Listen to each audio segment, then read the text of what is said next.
चलिए बढ़ते हैं आगे। झुंझुनू के खिरोड़ से एक वीडियो वायरल हो रहा है। जमीन विवाद को लेकर दो पक्ष मारपीट कर रहे हैं। वीडियो 3 दिन पुराना बताया जा रहा है। मारपीट में दोनों पक्ष के 1 दर्जन से ज्यादा लोग घायल हुए। वीडियो में साफ तौर पर दिख रहा है कि लोगों के सर पर खून सवार है। न तो इन्हें जान की परवाह है, न पुलिस का डर। बताया जा रहा है मारपीट चारदीवारी बनाने को लेकर हुई। बताया यह भी जा रहा है कि एक ही परिवार के नाहरमल घनश्याम और श्यामलाल शंकरलाल के बीच एक पुश्तैनी जमीन के बंटवारे को लेकर विवाद था, जिसे कोर्ट ने हल भी किया। लेकिन अब एक पक्ष के लोग कोर्ट के आदेशों की पालना से पहले ही जमीन को अपने कब्जे में लेना चाहते हैं। बिल्कुल केस की डिग्री ग्रेडी है। 10 साल बिल्कुल मारो केस चालू है। खातादारी हमारा नाम से मारे नाम से खातेदारी पटवारी का है बाकायदे। हमारी खुड्डी जो अभी और जो लोडर है ना अब फिलहाल में ये लोडर से तोड़ी हुई है अभी खुड्डी ने।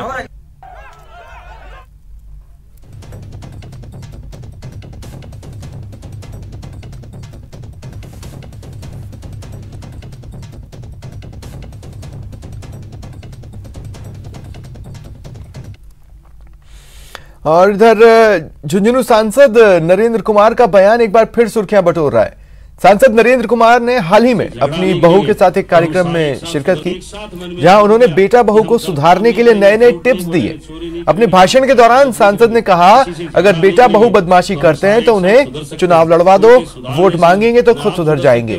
जिसके बाद सांसद के भाषण का वीडियो तेजी से वायरल हो रहा है। हालांकि न्यूज 18 इस वीडियो की पुष्टि नहीं करता। 10-15 दिन को एक साथ मन में सोच लिया कि हम गलत काम नहीं करेंगे, झूठ नहीं बोलेंगे, चोरी नहीं करेंगे, किसी को गाली गलौज नहीं करेंगे, किसी से झगड़ा नहीं करेंगे, तो हम सारे एक साथ सुधर सकते हैं। कोई के सुधारने से न आप सुधर सकते और न मैं सुधर सकता। सिखा दो, यदि चुनाव भी नहीं लड़ा इसको तो वोट मांगना सिखा दो। 10-15 दिन खुद काम हुआ है 5 साल में, 10-15 दिन काम पड़ा। बात करते हैं किसान आंदोलन की। सवाल यही है कि आखिर बात कब बनेगी। किसान आंदोलन का आज 31वां दिन है। आज संयुक्त किसान मोर्चा की बैठक होगी। दोपहर 2 बजे की बैठक बुलाई गई है। प्रधानमंत्री नरेंद्र मोदी ने बातचीत की नई पेशकश की है। साथ ही सरकार की ओर से एक चिट्ठी भेजी गई है, जिस पर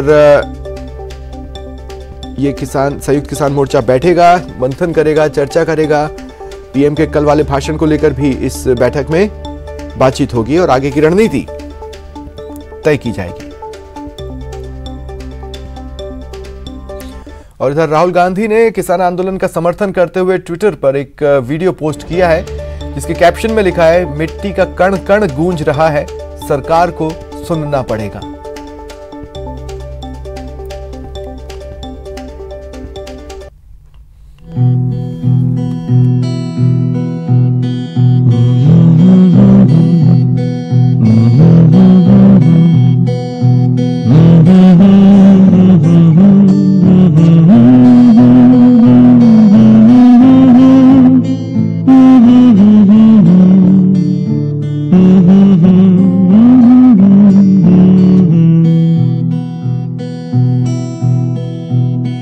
असा निकले छड़ सारी फिक्रा, गांदे आए जालिम वापस जाओ जाओ जाओ, मिट्टी दे कण कण विचों है आंदी, ऐही गूंज है जालिम वापस जाओ। पहले भी कभी रोटियां बनाई थी ऐसे? नहीं, ये तो मोदी सरकार ने बनवानी सिखा दी है। सानू आकेरण स्याकाली राता, ऐही सवेर दी पुकार, वापस जाओ जाओ जाओ, जागी अवामुन खैर मनाओ, सब दी ऐही हुंकार, वापस जाओ। सुनेगा, सरकार नू सुनना पड़ेगा।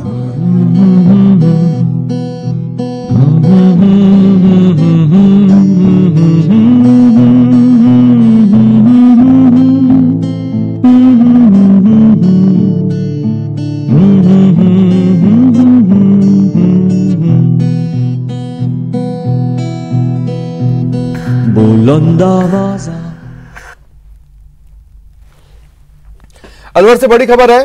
शाहजहांपुर में किसानों ने जाम लगाया हुआ है। दिल्ली जयपुर का संपर्क टूटा है। पुलिस प्रशासन ने हालांकि रूट डायवर्जन का प्लान भी जारी किया है। अतिरिक्त पुलिस फोर्स डायवर्जन पॉइंट पर तैनात की गई है। इस बीच आरएलपी ने आज दिल्ली कूच का ऐलान कर रखा है।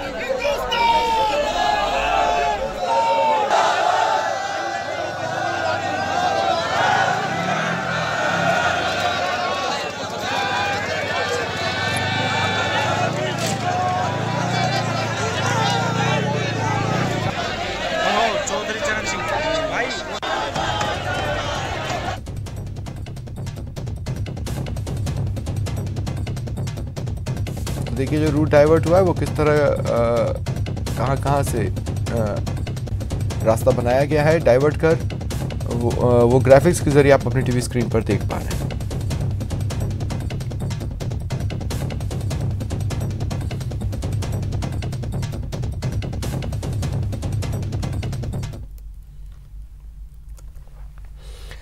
आज आरएलपी का दिल्ली कूच है। कृषि कानून के खिलाफ आरएलपी हल्ला बोलने वाली है किसानों के साथ। हनुमान बेनीवाल के नेतृत्व में यह दिल्ली कूच होगा। करीब 2 लाख किसानों के शामिल होने की संभावना है। 11:30 बजे शाहजहांपुर बॉर्डर किसान पहुंचेंगे। कूच को देखते हुए अतिरिक्त पुलिस फोर्स तैनात किया गया है।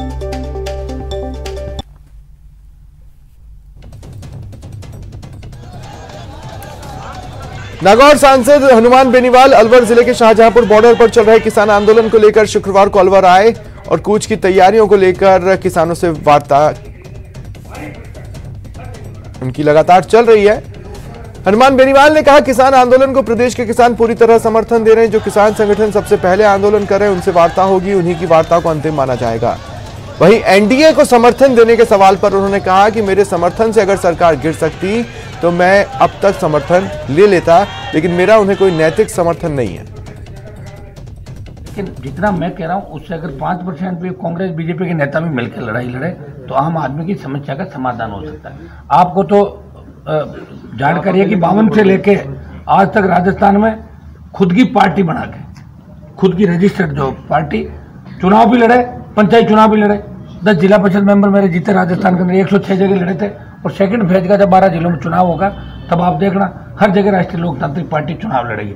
और 106 जगह 4 लाख वोट हमने लिए, अच्छे वोट लिए। 106 सीट पे 4 लाख, मतलब हर सीट पे करीब 4000 के करीब वोट हमारे राजस्थान के अंदर आए। वोट प्रतिशत जो था वो बसपा से बहुत ज्यादा था और कांग्रेस और भारतीय जनता पार्टी के टक्कर का वोट प्रतिशत हमारा रहा। और कल की अगर आगे आगे नहीं बढ़ने दिया गया, क्या पूरी योजना है, कैसे आप? हमारी योजना तो हाथों बनती है। आप पड़ाव पे बैठेंगे, नहीं बैठेंगे, देख लेंगे यार जो भी होगा। एक बार लोगों से बात करेंगे ना, ये बात तो सुनो, ये बात तो उन लोगों से करेंगे कि जो संख्या माने के बाद उनका निर्णय क्या होता है। लेकिन ये तो तय है कि पड़ाव तो रहेगा ही। आपने 12 कहा कि हम 7 दिन में आएंगे।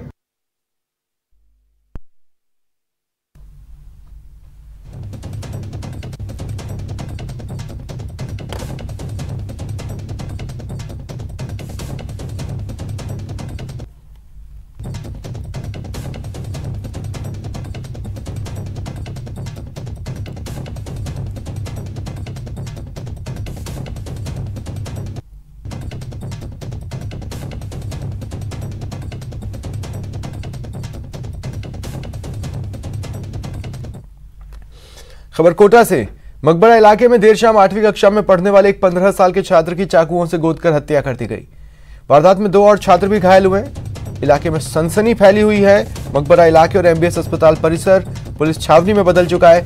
फिलहाल पुलिस ने हत्या का मामला दर्ज कर हमलावरों की तलाश शुरू कर दी है। इलाके में एक चाकूबाजी की घटना की सूचना मिली, जिसपे विस्तृत जानकारी की गई और यह ज्ञात हुआ कि Prince son of Dinesh Joshi, उम्र लगभग 16 वर्ष, जो शनि मंदिर के पास कोतवाली इलाके का रहने वाला है, उसके साथ चाकू बजी हुई है। साथ में ओवैस सन ऑफ मुर्तजा और रेहान मिर्जा, इन 2 के भी चाकू लगे हैं। भरतपुर में रंजिश में एक व्यक्ति की हत्या कर दी गई। गोली मारकर उसका मर्डर कर दिया गया। जुरहरा के पुनहाना रोड पर इस वारदात को अंजाम दिया गया। यह मृतक जुरहरा गांव का रहने वाला था। जांच पड़ताल में फिलहाल पुलिस जुटी हुई है। भरतपुर से ये खबर हम आपको बता रहे हैं। एक व्यक्ति की हत्या कर दी गई, मामला रंजिश का बताया जा रहा है।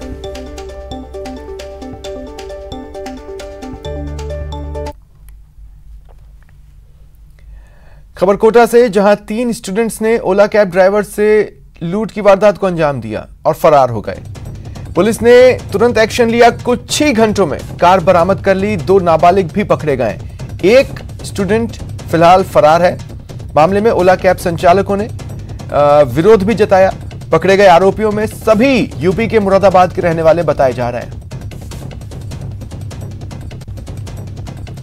तलमंडी सर्किल से घर के लिए जा रहा था, तो इन्होंने हाथ देके मेरे को रुकाया। इन्होंने बोला भैया हमारे को हैंगी ब्रिज घूमना है और स्टेशन छोड़ना है। तो मैं इनको लेके हैंगी ब्रिज के लिए आया, तो टोल पार करने वाले इन्होंने गाड़ी रुकाई फोटो खींचने के लिए। तो 1-2 फोटो खींचने लग गए। मैं टॉयलेट करने के लिए गाड़ी से बाहर निकला, जिसमें टॉयलेट करा, पीछे से आके मेरे धक्का दिया, अरे गाड़ी लेके भाग गए थे। कितने लोग थे? ये 3 लोग थे सर। इस बात का पता चला, 100 नंबर पे कॉल आया था। तुरंत उस गाड़ी का पीछा करते हुए हिंडोली तक चली गई थी वो गाड़ी दस्तयाब कर ली और 2 मुलजिम जो थे उनको उठा लिया है। एक की तलाश की जा रही।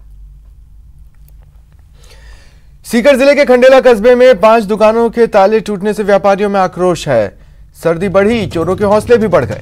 चोरों ने खंडेला बाजार में 5 दुकानों को एक साथ निशाना बनाया, शटर तोड़े, सामान लूटे, फरार हो गए।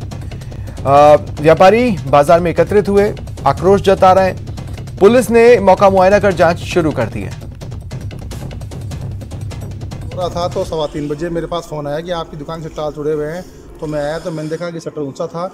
तो मैंने अरमान जी चौकी इंचार्ज को फ़ोन किया, उन्होंने आया, मौके पर देखी और मेरी दुकान तो भी मैंने खोली नहीं, नुकसान कितना क्या हुआ है। 5 दुकान के ताले टूटे हैं एक साथ, ये बहुत बड़ी घटना है प्रशासन के लिए। तो मैं तो चाहूँगा कि व्यापारियों के लिए, इसमें व्यापारी में रोष व्याप्त है। हम सब यहाँ आज भी 100 व्यापारी भी 3-3 का टाइम हो रहा है, 4 बजे टाइम हो रहा है, हम सब 100 व्यापारी के एकत्रित हैं और ये हमारे साथ मतलब कुछ होना चाहिए इसके लिए।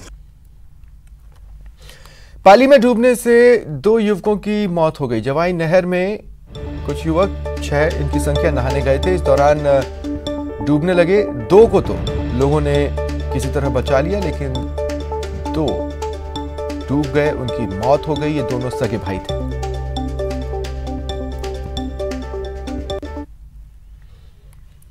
उदयपुर से बड़ी खबर है। NH 58E पर भीषण सड़क हादसा हुआ। जीप और बोलेरो आपस में टकरा गई। टक्कर बेहद भीषण थी। तस्वीरें देखिए, जिस तरह से गाड़ी पलटी है, जिस तरह से क्षतिग्रस्त हुई है दोनों गाड़ियां, टक्कर की भीषणता को बता रही है। जीप सवार 2 लोगों की मौत की खबर है। वहीं एक अन्य शख्स घायल हुआ है, उसे अस्पताल में भर्ती करवाया गया, लेकिन उसकी हालत गंभीर है।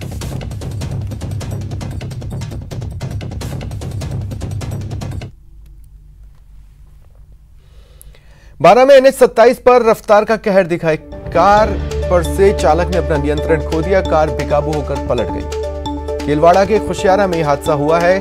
कार सवार 3 लोग इस घटनाक्रम में घायल हुए हैं, जिन्हें अस्पताल में भर्ती करवाया गया। इनका इलाज जारी है।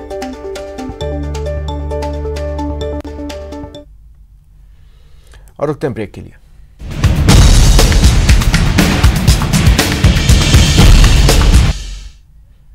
और बड़ी खबर आपको बता रहे हैं, टीआरपी घोटाला मामले में बड़ी कार्रवाई हुई है। बार्क के पूर्व सीईओ को गिरफ्तार किया गया है। बार्क के पूर्व सीईओ पार्थदास गुप्ता गिरफ्तार हुए हैं। टीआरपी घोटाले में मुंबई पुलिस ने बड़ा खुलासा किया है। उनका कहना है कि इस पूरे मामले में पार्थदास गुप्ता मास्टरमाइंड था। मुंबई क्राइम ब्रांच ने पार्थ को गिरफ्तार किया और बताया कि एक चैनल की टीआरपी बढ़ाने की साजिश इस शख्स ने रची, जिसकी तस्वीरें आप टीवी स्क्रीन पर देख रहे हैं। इसने किया ये कि CNN न्यूज 18 टाइम्स नाउ जैसे चैनल, जो उस एक चैनल के कॉम्पिटिटर थे, प्रतिद्वंद्वी थे, जिनसे उस चैनल को कंपटीशन मिलता था, उसकी टीआरपी गिराई ताकि उस एक चैनल को बेहतर टीआरपी में दिखाया जा सके।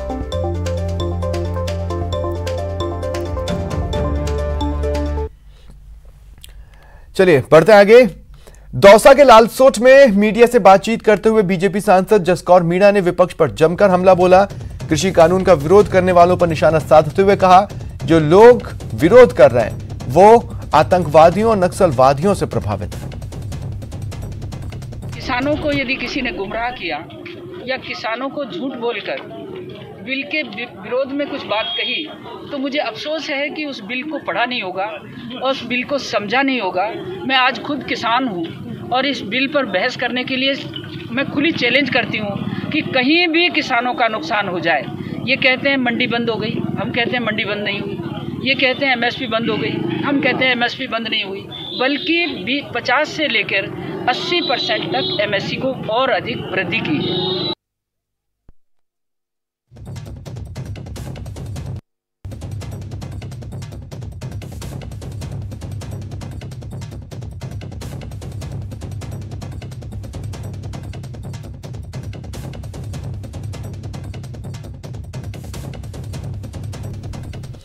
बड़ी खबर मिल रही है, शिवराज कैबिनेट की बैठक खत्म हो चुकी है। मध्य प्रदेश में लव जिहाद विधेयक को इस बैठक में मंजूरी दी गई है। लव जिहाद विधेयक को कैबिनेट ने मंजूरी दे दी है। लव जिहाद विधेयक को कैबिनेट की मंजूरी मध्य प्रदेश में मिल चुकी है। शिवराज कैबिनेट ने यह अहम फैसला लिया।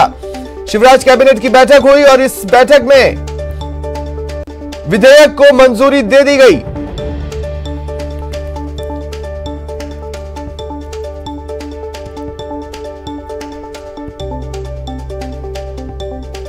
धर्म स्वातंत्र्य विधेयक 2020 को शिवराज कैबिनेट ने मंजूरी दे दी है। इस विधेयक के बारे में खास पॉइंट्स जान लें। सजा का प्रावधान किया गया है और आर्थिक जुर्माना भी लगाया गया है। अधिकतम 10 वर्ष तक का कारावास इस विधेयक में मेंशन्ड है। आर्थिक दंड 1 लाख तक का।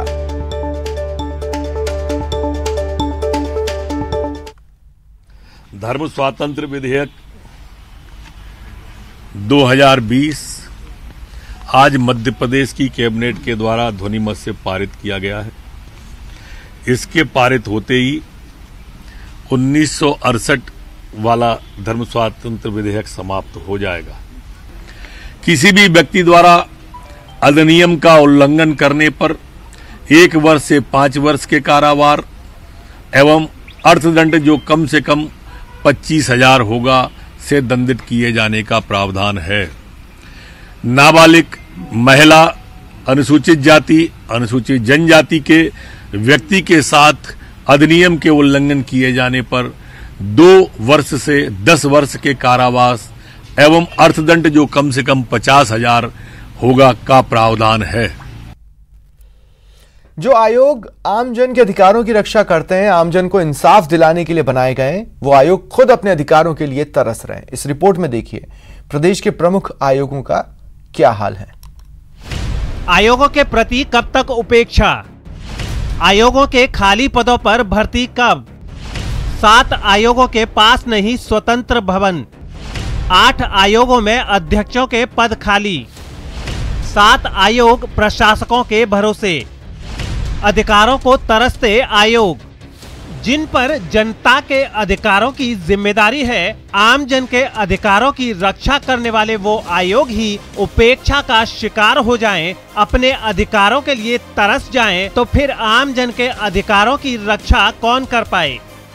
जनता को न्याय दिलाने के लिए राज्य में करीब 10 आयोग बनाए गए हैं, लेकिन अब ये आयोग खुद ही अपने अधिकारों के लिए तरसते हुए नजर आ रहे हैं। उपेक्षा का आलम यह है कि 10 में से 7 आयोगों के पास अपना स्वतंत्र भवन तक नहीं, केवल राज्य महिला आयोग, राज्य सूचना आयोग और राज्य अनुसूचित जनजाति आयोग के पास ही अपना स्वतंत्र भवन है।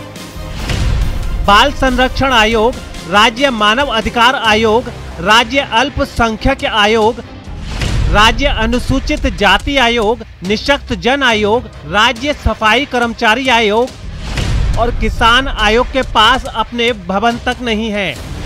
और ये आयोग दूसरे सरकारी विभागों के दफ्तरों से संचालित हो रहे हैं।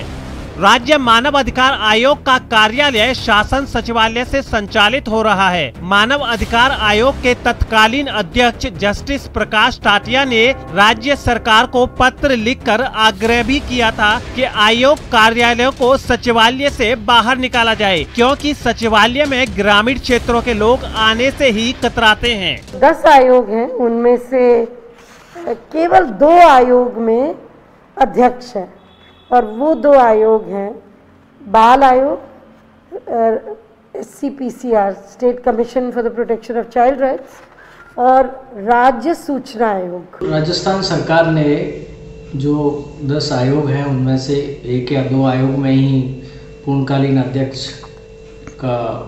अध्यक्ष नियुक्त किए हैं। बाकी जगह कहीं अध्यक्ष नहीं है, चाहे वो महिला आयोग हो, चाहे वो मानवाधिकार आयोग हो, चाहे दूसरे आयोग हों।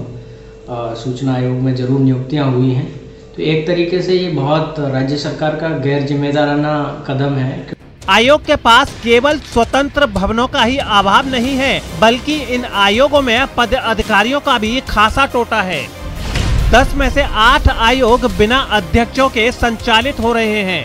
आयोगों में सदस्यों की नियुक्तियां भी नहीं हैं। 10 में से 7 आयोग प्रशासकों के भरोसे चल रहे हैं।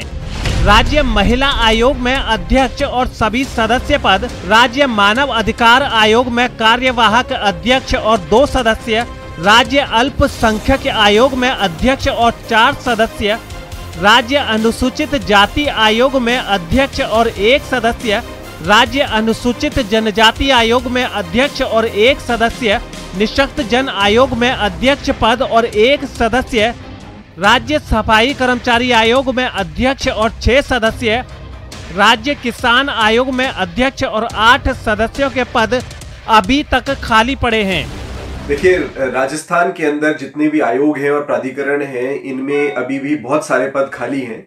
2015 के अंदर भी यही स्थिति थी। तब राजस्थान उच्च न्यायालय की खंडपीठ ने एक सुमोटो कॉग्निजेंस लिया और उसके उपरांत कोर्ट के इंटरवेंशन के बाद पदों में भर्ती हुई और अब वही स्थिति वापस से आ गई है।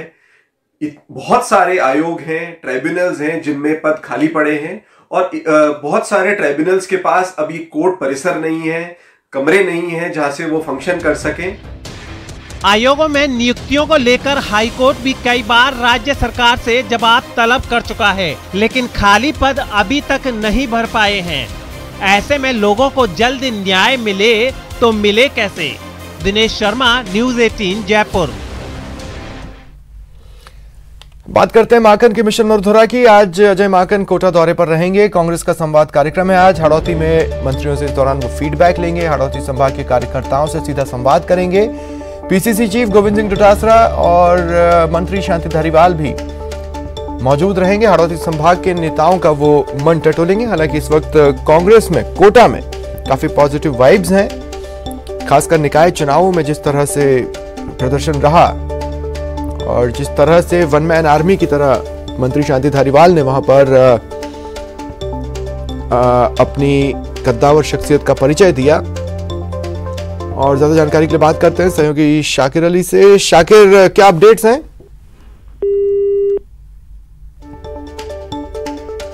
मुझे सुन पा रहे हैं शाकिरा? लगता है उनसे मेरा संपर्क नहीं हो पा रहा।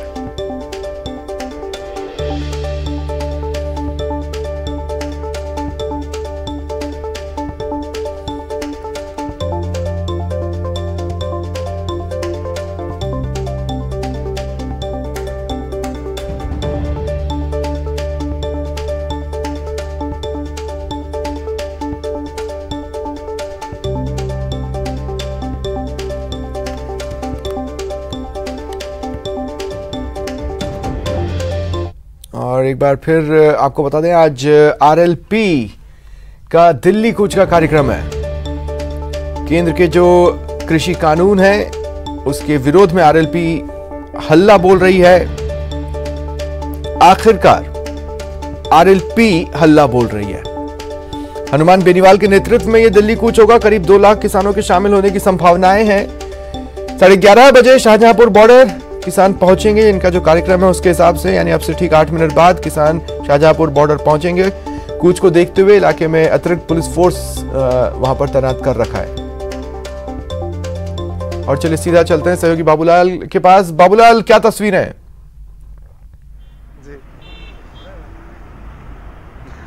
जी स्वप्निल, बड़ी संख्या में किसानों का कोटपुतली पहुंचना शुरू हो गया, ऐसी खबरें आ रही हैं। हाईवे के ऊपर किसान नजर आने लगे हैं। मेरे साथ में हनुमान बेनीवाल के गांव से जो किसान पहुंचे हैं वो इस वक्त खड़े हैं। आइए उनसे बात करते हैं और जानते हैं कि आखिर कहाँ जा रहे हैं आप लोग। हनुमान जी के आंदोलन के साथ हैं। अच्छा है, किस बात को लेकर हनुमान जी आंदोलन कर रहे हैं? ये किसान आंदोलन के किसानों के लिए कर रहे हैं, उसी के साथ हैं हम। अच्छा, मांग क्या हनुमान जी की? हनुमान जी की मांग यही है, जो 3 जो कृषि कानून लिए हैं वो वापस किए जाए। ये कृषि कानून है जो किसान विरोधी है। अच्छा। इसके लिए मोदी जी ने जो कानून बनाया उसमें कमी क्या दिख रही है आपको? अगली कमी है सर। क्या? अगली चूकती कमी है, किसान तो मरे। हाँ। अच्छा, क्या लगता है हनुमान जी यहाँ पर बैठे 5-7 दिन, अब महापड़ाव किया तो आप लोग साथ बैठ जाएंगे? 5-7 दिन, 10 दिन, महीना जो भी लगेगा हम यहीं रहेंगे। क्या तैयारी करके आए हैं आप लोग? तैयारी खाना सब साथ में लेके आए हैं 5-10 दिन का। अच्छा भाई साहब, कोट पहन रखा है आपने, तो किसान हो क्या आप? हाँ सर। हैं? किसान है सर। किसान है? हाँ जी। तो कोट पहनने लगेगी आजकल किसान भी? हाँ, सर्दी पर 4-5 दिन रहना पड़ी जाए। 4-5 दिन का इंतजाम करके आए? हाँ जी। कुछ दाल आटा लाए साथ में? साथ में है जी। सब साथ में है। सब साथ में? हाँ जी। तो स्वप्निल, ये पूरी तैयारी के साथ आए किसान, और अगर दिल्ली कूच करते हैं रोका जाता है, इसलिए तो ये क्या करेंगे? इंतजाम के साथ ये इन्हीं से पूछ लेते हैं। हनुमान जी दिल्ली की तरफ जाते हैं, कूच करते हैं, बॉर्डर पार करने की कोशिश करते हैं, पुलिस रोकेगी तो क्या करेंगे आप लोग? मर जावा बटी। कैसे मर जाओगे? पानी ठोकी तो पीछे घर बार भी है, बच्चे भी होंगे। बल्ला ही वो नहीं मरा, मर जावा। हनुमान जी तो मोदी जी के साथ में संसद में उनको सपोर्ट किया, बीजेपी ने उनके लिए सीट खाली की, फिर आप लोग जो है हनुमान जी ने ऐसा क्या कहा आप लोगों को? अरे बीजेपी ने सीट खाली की तो बीजेपी की कुछ गर्ज होगी तो सीट खाली की ना, ये बताओ। अगले हनुमान जी की जरूरत थोड़ी थी। हाँ, बीजेपी की जरूरत थी 25 की 25 सीटें लड़ने की, इसलिए उन्होंने सीट खाली की है। बाबा कहीं तैयारी आप रही? मानी तो आज तैयारी है, मरनो कबूल है। हाँ, टाबर टोली गैल ने बैठे है। आप रे खावे कमाई पूछे ही दादो कटा गयो। हम कहीं पानी कराऊं दादा के अट मारा। हाँ, मूंग बेचे 5000 पैदा करेगा रोमाई होती न माँ। स्वप्निल, जैसा आपने सुना, किसान कह रहे हैं कि उपज की कीमतें कम मिलती हैं, जो नए कानून आएंगे उसका नुकसान होगा। ये किसानों का तर्क है, लेकिन सरकार का तर्क अपनी जगह है। सरकार कहती है कि इससे किसानों को फायदा होगा, देश के किसी भी हिस्से में जाकर वो अपनी उपज को बेच सकते हैं, और एमएसपी नहीं। लेकिन एक बात और मैं जानना चाहता हूँ, देखिए बाबूलाल, एक तरफ हनुमान बेनीवाल ये कह रहे हैं कि दिल्ली में जो किसान संगठन बैठे हैं उनसे वो वार्ता करेंगे और वो जैसा चाहेंगे वैसा मैं डिसीजन लूंगा, लेकिन जो किसान यहां से जा रहे हैं उनको बेसिकली उन किसान संगठनों के साथ जोड़कर जो वो चाहते हैं वो फॉलो करवाया जाएगा, या जो हनुमान बेनीवाल चाहते हैं वो फॉलो होगा? देखिए, जो आज जो किसान आ रहे हैं वो हनुमान बेनीवाल के अंध समर्थक हैं, यानी कि हनुमान बेनीवाल जो कहते हैं वो उनके लिए करने के लिए तैयार रहते हैं। पिछले 15-20 साल में हनुमान बेनीवाल ने अपने आप को गांव की राजनीति का सबसे बड़ा नेता बनाने की कोशिश की है। 3 बार के विधायक हैं और सांसद उसके बाद बन गए हैं, भाई भी एमएलए बन गया है, 2 और एमएलए उनके पास में है। तो उनको गांव की राजनीति की, किसान की राजनीति की जो नब्ज पकड़ना आता है, और इसीलिए वो थोड़े लोकप्रिय भी हो ही गए हैं, और कई जिलों में उन्होंने अपने समर्थकों की संख्या में जबरदस्त इजाफा भी किया है। अब उनको ये लगता है कि किसानों के आंदोलन का मुद्दा गर्म है, तो क्यों नहीं इस आंदोलन के जरिए वो अपनी राजनीतिक जो जड़ें उनको और गहरी कर लें और किसान समुदाय को एकजुट करके वो राजस्थान का सबसे बड़ा चेहरा बन जाए। कोशिश तो उनकी मुख्यमंत्री बनने की होगी आने वाले चुनाव में, लेकिन इस वक्त उनको लगता है कि इस आंदोलन के जरिए वो अपनी राजनीति को इतना चमका लें कि अपना भविष्य मजबूत कर लें। हनुमान जी कहेंगे कि दिल्ली जाना है, बॉर्डर पार करना है, पुलिस तो लाठियां बांधेगी। कितने तैयार है आप लोग? लाठियां खा लेंगे और क्या, पुलिस मारेगा, लाठियां खा। लोकतंत्र के हिसाब से हमारे को आंदोलन करना है। अच्छा, हाँ। कानून तोड़ेंगे आप लोग? कानून कैसे, हमारा संविधान अधिकार है, आंदोलन कर सकते हैं, कानून हाथ में नहीं लेंगे, ये जो थोड़ी है। अच्छा।